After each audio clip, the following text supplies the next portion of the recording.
반갑습니다. 우리 서로 인사해 볼까요? 사랑합니다. 축복합니다. 아멘. 우리가 계속적으로 사도행전을 보고 있습니다.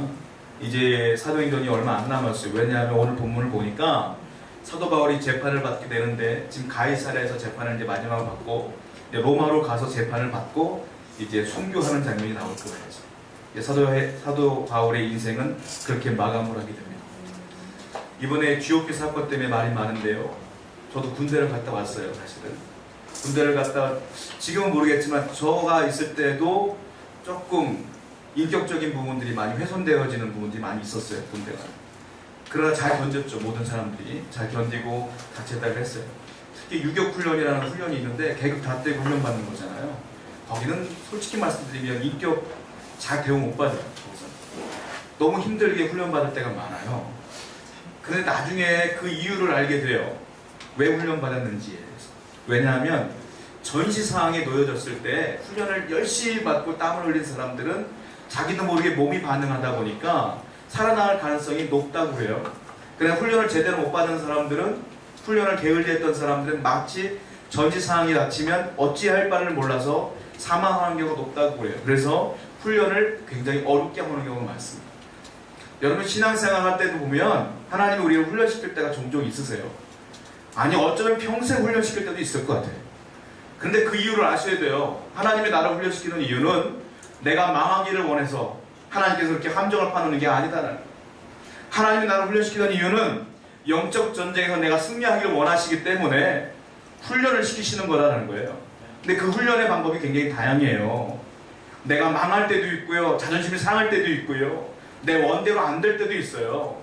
우리가 볼 때 그것은 내가 참 고통이다라고 할 수 있지만 어찌 보면 그것은 하나님의 훈련일 수 있다는 거예요. 이것만 믿으면 돼요. 하나님이 나를 사랑하신다. 할렐루야. 하나님이 사랑하시는데 내가 망하길 원하겠습니까? 그렇지 않다라는 거예요. 또 하나, 하나님은 나를 사랑하시기 때문에 평생 나를 인도하신다. 이것만 믿으면 내 안에 있는 모든 어려움들도 다 극복 가능하다 이거예요. 근데 이 믿음이 연약해지니까 우리가 힘들 때가 많다라는 겁니다. 자, 성경 속의 인물들을 보면 전부 다 훈련을 받았어요. 요셉, 430년 전에 하나님께서 요셉을 만나기 전에 이미 예언한 게 있어요. 너희는 다 애굽 땅에서 고생을 할 것이다. 내가 너희를 구원할 것이다. 이런 예언을 했다고요. 요셉은요, 인간 이하의 취급을 당했어요.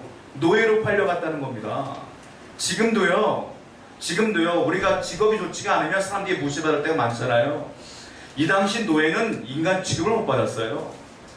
요셉은 그런 일들이 있었다고요. 그런데 놀라운 사실은 하나님이 그것을 우연하게 일어난 사건이 아니라 철저한 계획과 섭리 가운데 있었던 사건이다라는 거예요. 자, 성경을 제가 찾아볼게요.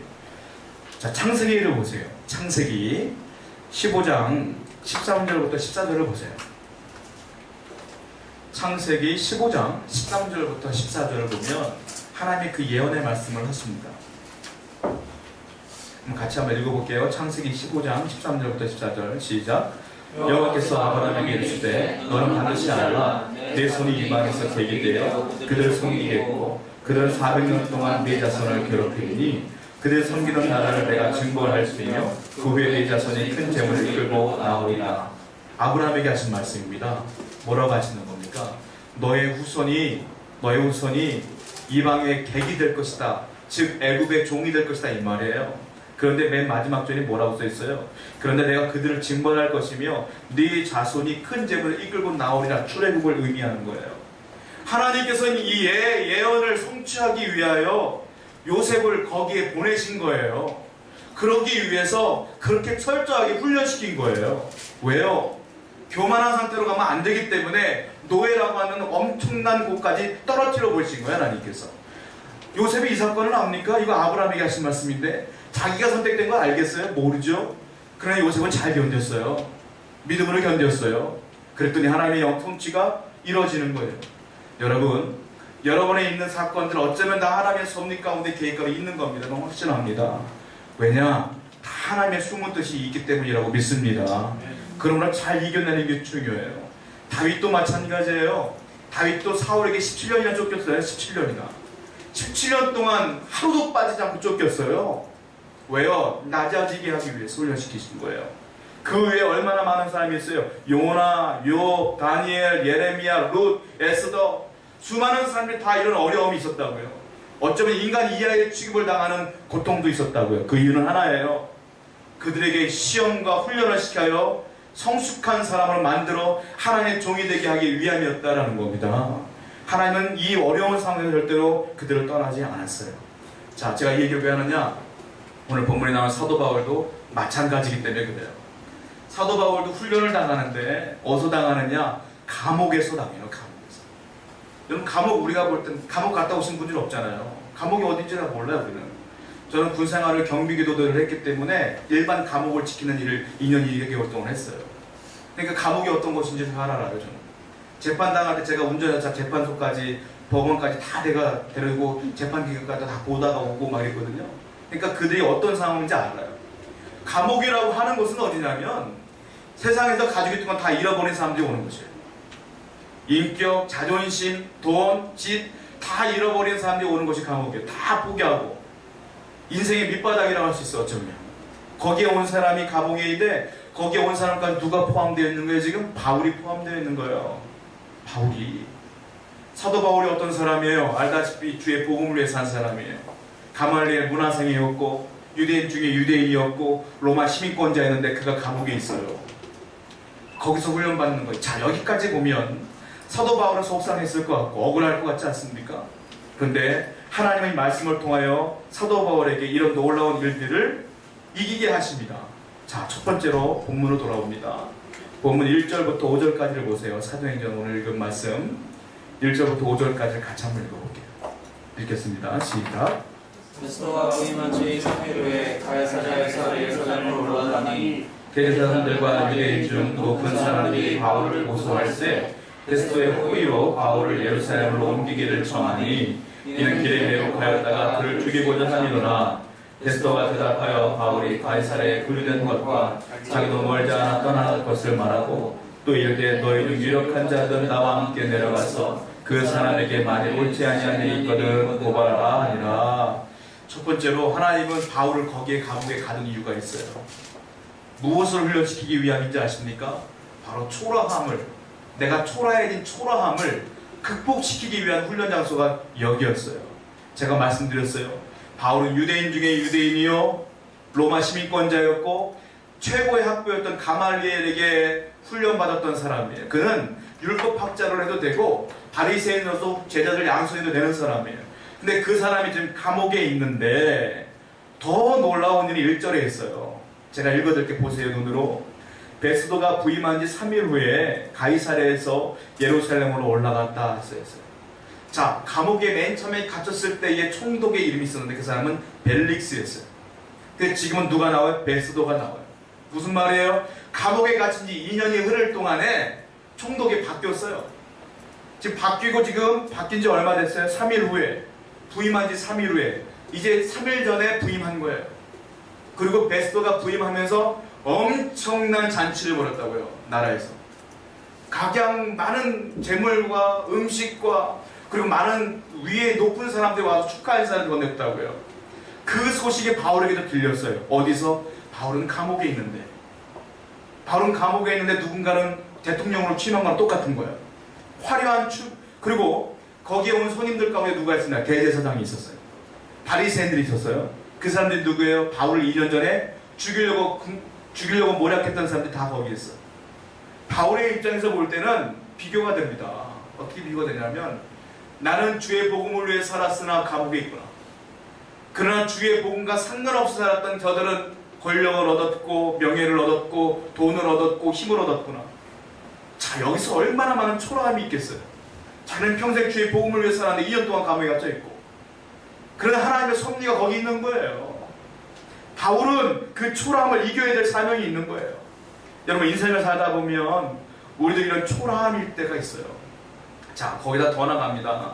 3절을 눈으로 보세요. 제가 읽어드릴게요. 그들이 와서 취임 인사 때 부탁 말씀을 합니다. 이 베스도에게. 뭐라고 하냐면 베스도의 호의로 바울을 예루살렘으로 옮기기를 청하니 이는 길에 매복하였다가 그를 죽이고자 합니다. 무슨 말이에요? 가이사랴 감옥에 바울이 갇혀 있으니까 유대인들이 바울을 죽이고 싶은 거야. 근데 죽일 수가 없어요.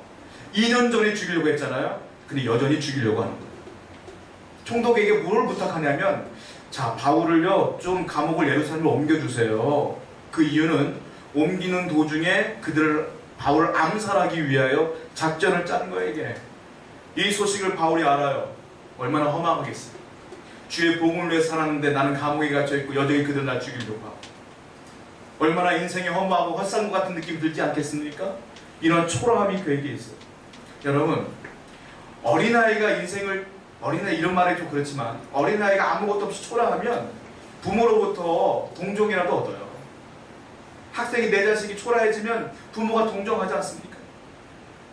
한 총각이 초라해지면 누군가 마음이 착한 여인에게 동정도 얻을 때가 있어요. 그럼 결혼하는 경우도 종종 있어요. 가끔 보면은 몸이 안 좋은 분들과 결혼하는 여인들도 있잖아요. 또 노숙자를 보면 또 마음이 착한 사람들 또 그들 동정하여 물주도 나눠주는 경우도 있어요. 노인들이 초라해지면 사실 동정받기는 쉽지 않은 거예요. 이게 참 안타까운 현실이에요. 제 교회 하느냐, 사도 바울이 노년이었거든요. 이제 곧 죽거든. 사도 바울이 지금 초라할 대로 초라해져 있는 거예요. 그런데 그 마음 가운데 얼마나 원통함이 있었겠어요. 그 놀라운 사실은 뭔지 아십니까? 사도 바울은 절대로 자기가 초라하다고 느끼지는 않습니다. 이게 중요한 거예요, 여러분. 자, 성경을 한번 말씀드리겠습니다. 그 8절 말씀을 보세요. 오늘 본문 8절 같이 읽겠습니다. 8절 말씀 시작. 바울이 명하여 이르되 유대인의 율법이나 성전이나 가이사에게나 내가 도무지 죄를 범하지 아니하였노라 하니. 바울이 베스도에게 이렇게 말합니다. 베스도가 말하는 거예요. 바울을 그들이 원하니까 이거를 놔주면 자기가 정치력이 약화될 것 같은 거, 유대인들 반발심이 있으니까. 그러니까 가둬놓자. 일단은 가둬놓자. 무죄인 걸 알아요, 베스도. 가둬놓자 하면서 베스도가 얘기하는 거예요. 야, 너 다시 재판받기를 원한다. 사람들이 어떻게 할까? 그러니까 바울이 말하는 게 나는 죄인 아니다. 2년 전이나 지금 똑같은 주장하는 거야. 나는 죄 지은 게 없다 하고 당당하게 처음 부임한 총독에게 이렇게 떳떳하게 얘기하는 거예요. 여기에 초라함이 있나요? 여기에 자기의 자존심이 상해있는, 무너져 있는, 안타까워하는 모습이 있나요? 그는 여전히 당당한 거예요. 왜 당당한지 아십니까? 바울의 가치관이 이 감옥에 있으면서 완전히 뒤집어졌기 때문에 그래요. 여러분들이 환경이 초라하다고 내가 초라한 게 아니에요, 사실은. 내가 왜 초라해지느냐? 내 가치관이 초라해질 때 초라해지는 거예요. 환경은 아무 상관없는 거예요. 자, 바울이 어떤 가치관이 있었는지 아십니까? 로마서 1장 16절입니다. 자, 로마서를 한번 보세요. 로마서 1장 16절에 바울이 위대한 고백을 합니다. 로마서 1장 16절입니다. 다 같이 한번 찾으셨으면 읽어봅시다. 1장 16절 시작. 내가 복음을 부끄러워하지 아니하노니 이 복음은 모든 믿는 자에게 구원을 주시는 하나님의 능력이 됨이라. 아멘. 내가 복음을 부끄러워하지 않는다. 이게 바울의 가치관. 내가 복음 때문에 비록 감옥에 갇혀있고 너희들이 날 죽이려고 하지만 나는 여전히 이 복음을 부끄러워하지 않는다. 나는 예수님을 부끄러워하지 않는다. 이 보여지는 환경이 다가 아닌 걸 내가 알기 때문이다 라고 당당하게 외치는 거예요. 또 얘기합니다. 디모데후서 1장 8절을 보세요. 디모데후서 1장 8절. 이 복음은 수치스러운 것이 아니다라고 고백합니다.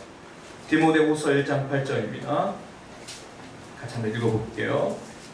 디모데후서 1장 8절 시작. 그러므로 너는 내가 우리 주를 충만함과 또는 주를 위하여 갇힌 자된 나를 부끄러워하지 말고 오직 하나님의 능력을 따라 복음과 함께 고난을 받으라. 갇힌 자는 나를 부끄러워하지 말아라 이렇게 말하죠. 오직 하나님의 능력을 따라 복음과 함께 고난을 받으라. 오히려 나처럼 고난 받아라 이렇게 얘기하는 거예요. 여기에 초라함이 있나요? 절대 없습니다. 자, 또 말하고 있어요. 그는 더 심각하게 더 강력하게 얘기합니다. 빌립보서 3장 8절을 보세요. 빌립보서 3장 8절입니다. 빌립보서 3장 8절이에요. 자, 같이 읽어볼게요. 시작. 또한 그 모든 것을 해로 여김은 내 주 그리스도 예수를 아는 지식이 가장 풍성하기 때문이라. 내가 그를 위하여 모든 것을 잃어버리고 배설물로 여김은 그리스도를 얻고. 내가 그리스도 외에는 모든 것들을 배설물로 여기노라. 지금 제가 읽은 말씀, 빌립보서 이 말은 감옥에서 쓴 말씀입니다. 그가 지금 여기서 이런 고백을 하고 있는 거예요. 지금 내가 주의 복음 외에 여전히 배설물로 여긴다. 너희들 갖고 있는 권력 나는 배설물로 여겨. 돈이 많구나 배설물로 여겨. 좋은 집에 있구나 나는 감옥에 있지만 나는 초라하지 않아. 나는 타 보시에 배설물로 여겨. 내가 비록 초라한 곳에 여기 있지만 예수님은 내 곁에 계셔. 내가 비록 감옥에 있지만 주님은 내 옆에 계셔. 그러나 난 초라한 사람이 아니야. 너희가 초라하고 불쌍하구나. 바울이 이런 고백 위대하지 않습니까 여러분? 그런데 많은 사람들은 내가 사업이 망하면 초라해지고 부끄러워지고 어쩔 줄 몰라요. 사람들은 좋은 집에 살길 원하고 좋은 차를 타길 원하고 좋은 교회를 다니길 원해요. 지하교회 가면 부끄럽게 여길 때가 많아요. 다 그게 나의 초라함이 극복하기 위한 방법인 것 같아요.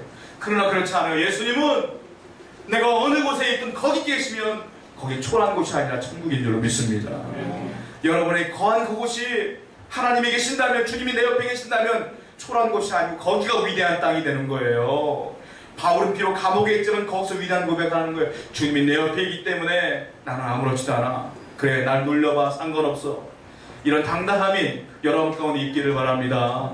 사도 바울은 여기서 이걸 이겨낸 거예요. 그래서 자, 또 하나님께서는 사도 바울이 감옥에서 이기기를 원하는 것이 있어요. 그게 뭐냐? 억울함입니다. 자, 6절부터 12절까지 보세요.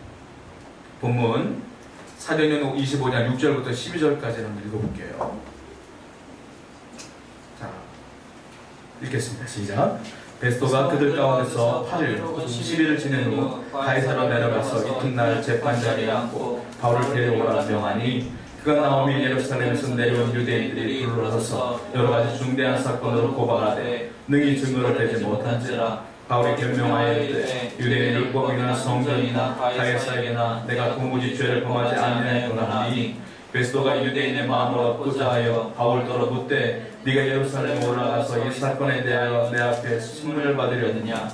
바울이 이르되 내가 가이사의 재판자리에 섰으니 마땅히 거기서 신문을 받을 것이라. 당신도 잘 아시는 바와 같이 내가 유대인들에게 불의를 행한 일이 없나이다. 만일 내가 불의를 행하여 무슨 죽을 죄를 지었으면 죽기를 사양하지 아니할 것이나 만일 이 사람들이 나를 고발하는 것이 다 사실이 아니면 아무도 나를 그들에게 내줄 수 없나이다. 내가 가이사에게 상소하노라 하는데 베스토가 대속자들과 상의하고 이르되 네가 가이사에게 상소하였으니 가이사에게 갈 것이라 하니라. 아멘. 제가 이 얘기를 왜 하냐면 바울은 굉장히 억울한 상태예요. 왜냐? 그가 2년 전이나 지면 똑같이 주장하는 건 난 죄가 없어요. 왜요? 그리고 재판을 몇 번을 연재하십니까? 이번 번까지 3번을 똑같은 죄로 재판을 열었어요. 근데 3번 다 증거가 없었어요. 바울이 죄진 게 없었으니까요. 그런데 그가 증거가 없음에도 불구하고 무죄인 걸 다 아는데도 불구하고 2년 동안 옥살이를 하고 있는 거예요. 얼마나 억울하겠어요. 거기다가 총독이 바뀌었어요. 베스토 총독조차도 바울이 무죄인 걸 알아요. 자, 성경 볼게요. 본문 25절을 보세요. 25절. 베스토가 고백하는 겁니다. 25절이에요. 읽겠습니다. 시작. 내가 살피건대 죽을 죄를 범한 일이 없도이다. 그러나 그가 황제에게 상소한 거로 보내기로 결정하였나이다. 보세요. 죽을 죄를 지은 일이 없도이다. 내가 알아보니까 자기도 알아요. 바울이 죄가 없는 거를. 26절을 또 보세요. 26절. 시작. 그에 대하여 황제께 확실한 사실을 알 것이 없으므로 신문하는 선수할 자료가 있을까 하여 당신들아 특히 아그리파와 당신 앞에 그를 내세웠나이다. 바울을 황제께 나아가게 해서 재판을 받게 해야 되는데 이거 증거거리가 없다는 거예요 지금. 그런데 지금 놔주려고 했더니 유대인들이 반발이 크니까 지금 2년 동안 붙잡아놨다 이거예요. 얼마나 바울 입장에서 억울하겠어요. 얼마나 억울하겠어요. 그런데 바울은 억울하다고 고백한 적이 없어요. 하나님께 원망한 적도 없어요. 여러분, 내가 억울하냐 억울하지 않느냐 이거는요, 내가 하나님의 뜻을 아느냐 모르냐만 하면 확실하게 해결될 문제예요. 왠지 아십니까? 바울은 억울할 게 없는 겁니다. 왜요? 바울은 전도 여행을 세계로 다니면서 체력적으로 다 지쳐있는 상태예요. 그리고 얼마나 많이 죽을 고비를 넘겼는지 아십니까? 그 상태에서 지금 2년 동안 감옥에 갇혀 있는 것이고, 아울러 2년 전에도 바울을 죽이려고 유대인들이 혈안이 돼 있었어요. 만약에 바울이 감옥에 있지 않았으면 바울은 아마 죽었을 거예요 이미.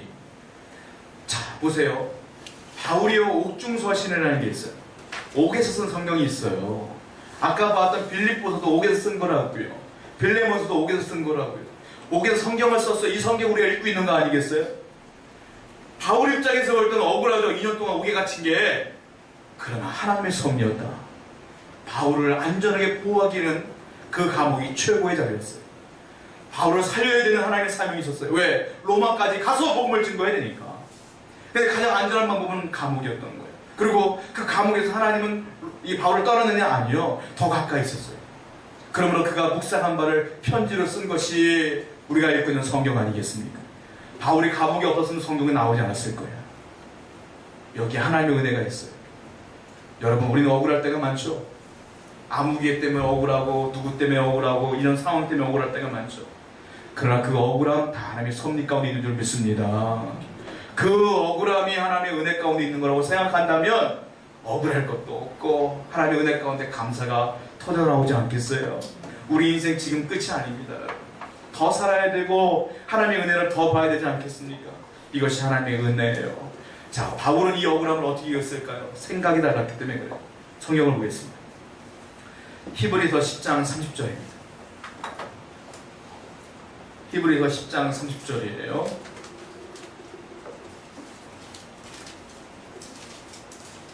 자, 한번 읽어볼게요. 시작.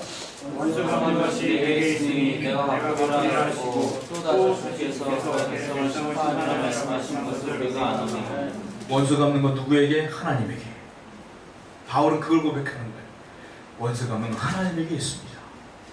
그러니까 내가 아무리 노력한다 할지라도 되어지는 게 아니라 다 하나님께 있사오니, 다 하나님의 섭리 가운데 있사오니 내가 억울함을 풀어줄 것이며 내가 죽을 고비가 있으면 막아주실 것이며 이런 믿음으로 그는 억울하지 아니하며 그 자리를 묵묵히 지키며 있었다. 이게 사도 바울의 믿음이었어요. 사도 바울은 억울한 일이 한두 번이 아니에요. 대표적인 예를 들어볼까요? 고린도후서 10장 10절을 보면 제가 읽어드릴게요. 그들의 말이 그의 편지들은 무게가 있고 힘이 있으나 그가 몸으로 대할 때는 약하고 그 말도 시원하지 않다. 이게 무슨 말이냐? 고린도 교회를 세우고 사도 바울이 떠나 있을 때에 사도 바울을 싫어했던 무리들이 이렇게 억울하게 누명을 씌우는 거예요. 뭐라고 하냐면 사도 바울은 글을 쓰면 대단해, 아주 위대하고 은혜로워. 근데 사도 바울 직접 보면 말이지, 이 사람이 병도 있고 키도 조그만하고 말하는데 어눌하고 설득력이 없어. 차라리 글만 쓰라 그래 하고 이중적인 잣대로 들여보고 있는 거예요. 사도 바울을 직접 보면 별거 아니고 글만 보면 위대하다, 이렇게 얘기를 하는 거예요. 이게 그 얘기예요. 이게 사도 바울이 이런 억울함이 많이 있었잖아요. 그러나 요동하지 않아요. 그 사람을 미워하지도 않아요. 왜냐? 사도 바울의 생각은 달랐어요. 뭐냐? 문제는 문제요, 사람은 사람이다, 이렇게 생각했거든요. 환경은 하나님께 있다. 자, 에베소서 6장 11절부터 18절 가운데 그 말씀이 있는데 12절만 한번 읽어볼게요. 자, 에베소서 6장 12절입니다. 사도 바울이 고백하는 내용이 있어요.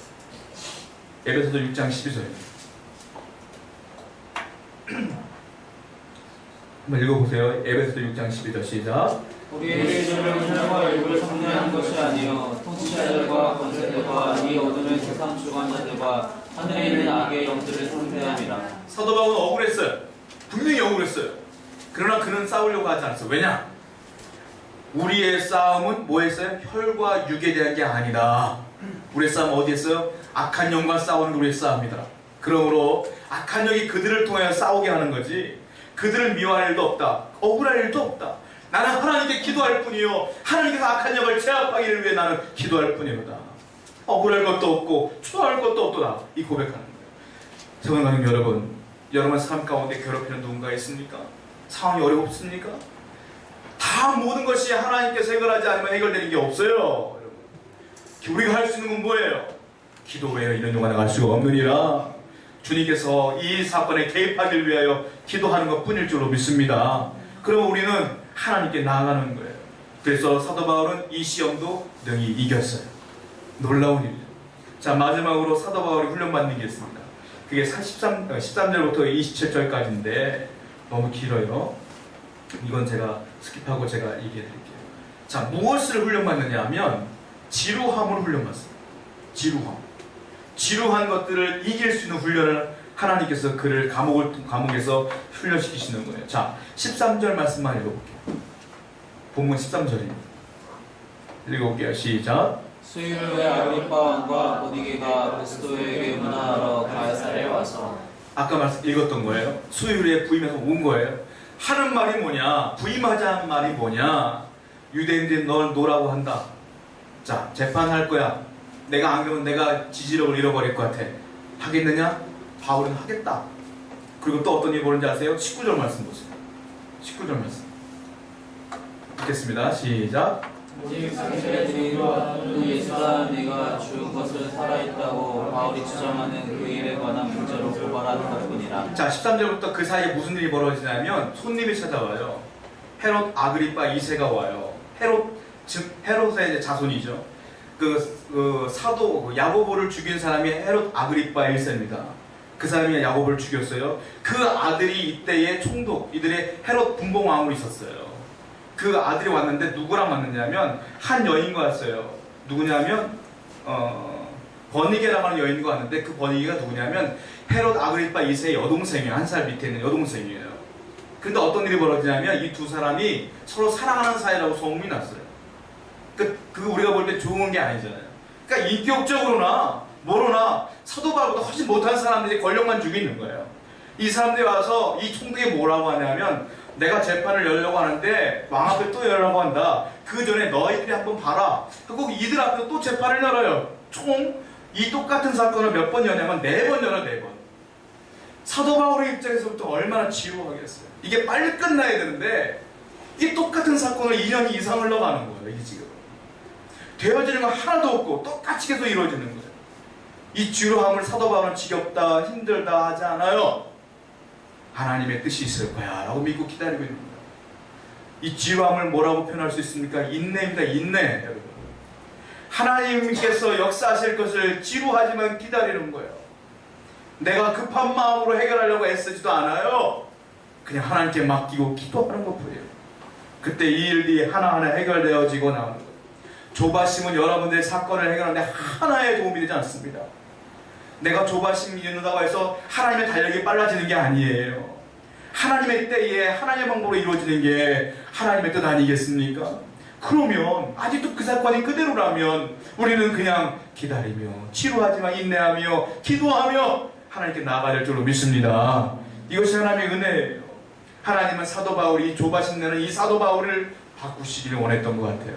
그래서 가이사랴에서 2년 동안 감옥살이 합니다. 그리고요 또 어떤 일이 벌어진지 아세요? 로마로 가서 또 2년 동안 감옥살이 합니다. 감옥에서만 4년 있었어요 사도 바울. 그리고 나오자마자 순교당합니다. 훈련이 다 끝납니다. 로마에 복음을 증거하다 죽습니다. 사랑하는 여러분, 초라함이라는 것은 내가 쥐고 있는 게 없는 게 초라함이 아니에요. 주님과 상관없는 삶을 사는 게 초라함인 줄 믿습니다. 여러분들 끝까지 주의 사랑 가운데 거하는 귀한 하나님의 백성 되기를 축원드립니다. 아멘. 우리 찬양하며 결단하며 나갑니다.